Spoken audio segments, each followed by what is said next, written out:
శరీరంలో కిడ్నీలు అనేటివి చాలా పెద్ద పాత్ర పోషిస్తాయి. ఎందుకంటే మన బాడీలో ఉన్న మన రక్తంలో ఉన్న వేస్ట్ ప్రొడక్ట్స్‌ని ఫిల్టర్ చేసి బయటికి ఎక్స్‌క్రేషన్ చేస్తాయన్నమాట. దీనివల్ల మనం చాలా మేలు పొందుతూ ఉంటాం. కానీ కొన్నిసార్లు ఈ కిడ్నీలు అనేటివే ఎఫెక్ట్ అవ్వడం జరుగుతూ ఉంటుంది. కొన్నిసార్లు ఈ ఎఫెక్ట్ అయినప్పుడు మనకి పర్టిక్యులర్‌గా సింప్టమ్స్ అనేటివి తెలియవు.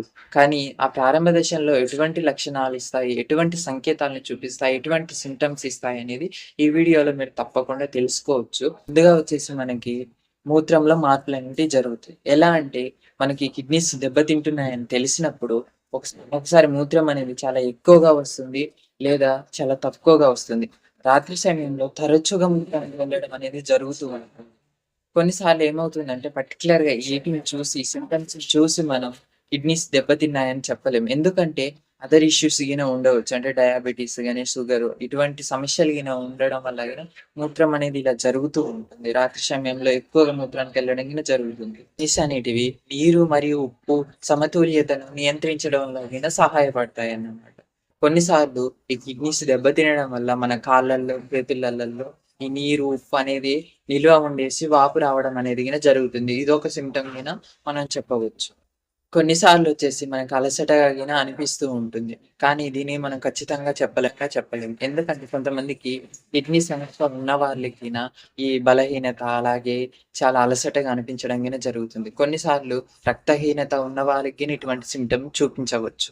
మరియు మనకి సమ్‌టైమ్స్ మన కళ్ళ చుట్టూ వాపనేది కనిపిస్తూ ఉంటది. మనం ఉదయం లేవగానే ఒకసారి మిర్రర్‌లో చూడండి. ఈ కళ్ళ చుట్టూ వాపనేది వచ్చినా గాని, ఇటువంటి సింప్టమ్‌ని గిన మీరు గమనించాలి. ఒకసారి మీరు ఐ డాక్టర్‌ని కన్సల్టేషన్ అయ్యి అసలు విషయం ఏమిటో గిన మీరు ఖచ్చితంగా తెలుసుకోవడం చాలా మంచిది. ఇదొక సింప్టమ్ గిన కావచ్చు మన కిడ్నీ ఎఫెక్ట్ అవుతుందని తెలుసుకోవడానికి. మరియు మూత్రంలో నురగ లేదా రక్తం కనిపించడం. అంటే మనం మూత్రానికెళ్ళినప్పుడు మూత్రం అనేది ఎక్కువగా నిల్వగా కనిపించడం, అలాగే అందులో బ్లడ్ అనేది రావడం గిన జరుగుతూ ఉంటుంది. ఒకసారి డాక్టర్‌ని మీరు కలిసి ఇది ఎందుకొస్తుంది అనేది గిన మీరు వివరించి తెలుసుకోవడం చాలా మంచిది. మరియు ఆకలి తగ్గడం, అలాగే వికారంగా అనిపించడం, ఏదన్నా తినాలన్నా ఇప్పుడేం తినను తర్వాత తింటాను అలాగే చర్మం అనేది పొడిబారిపోతుంది. అలాగే డ్రైనెస్ ఎక్కువగా ఉంటుంది. మరియు దురద వస్తూ ఉంటుంది. కొన్ని సమయంలో మనకి ఖనిజాలనేటివి తక్కువ అవ్వడం, మార్పులు అంటే సమతుల్యత మార్పులలో జరగడం వల్ల మనకి ఇది చర్మం అనేది డ్రై అవ్వడం, అలాగే దురద రావడం వంటి సింప్టమ్స్ మనకు కనిపించవచ్చు. ముఖ్యంగా అధిక రక్తపోటు అనేది అంటే హై బీపీ అనేది, అలాగే కిడ్నీ హెల్త్ అనేది ఒకదానితో ఒకటి సంబంధమై ఉంటుంది. సో మెనీ సింప్టమ్స్ ఉంటాయి. కొన్ని సార్లు డాక్టర్‌లకి తెలియలేకపోతే అందుకని మీరు డాక్టర్ కన్సల్టేషన్ అయ్యి టెస్ట్ చేపించుకున్న తర్వాత తెలుసుకోవడం మంచిది ఏదైనా గాని. ఇటువంటి సింప్టమ్స్ కనిపిస్తూ ఉంటే మీకు ముఖ్యంగా జాగ్రత్త పడాల్సిన వాళ్ళు షుగర్ ఉన్న వాళ్ళైతే ఖచ్చితంగా జాగ్రత్త పడాలి.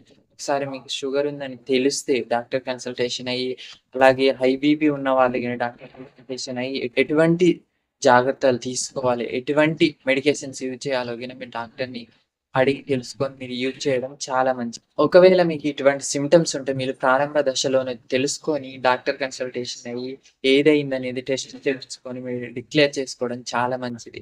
అండ్ మెడికేషన్స్ గిన తరచు వాడడం మంచిది కాదు. ఏమి తెలియకుండా మీరు తెలుసుకున్న తర్వాత డాక్టర్ సూచించిన విధంగా మెడికేషన్స్ యూజ్ చేయడం చాలా మంచిది. ఇటువంటి సింప్టమ్స్ ఉన్నాయని మీకు కిడ్నీ సమస్య ఉందని మీరు భావించడం కరెక్ట్ కాదు. అందుకే నేను డాక్టర్ కన్సల్టేషన్ తీసుకోండి అని ముందుగానే మీకు చెబుతున్నానన్నమాట.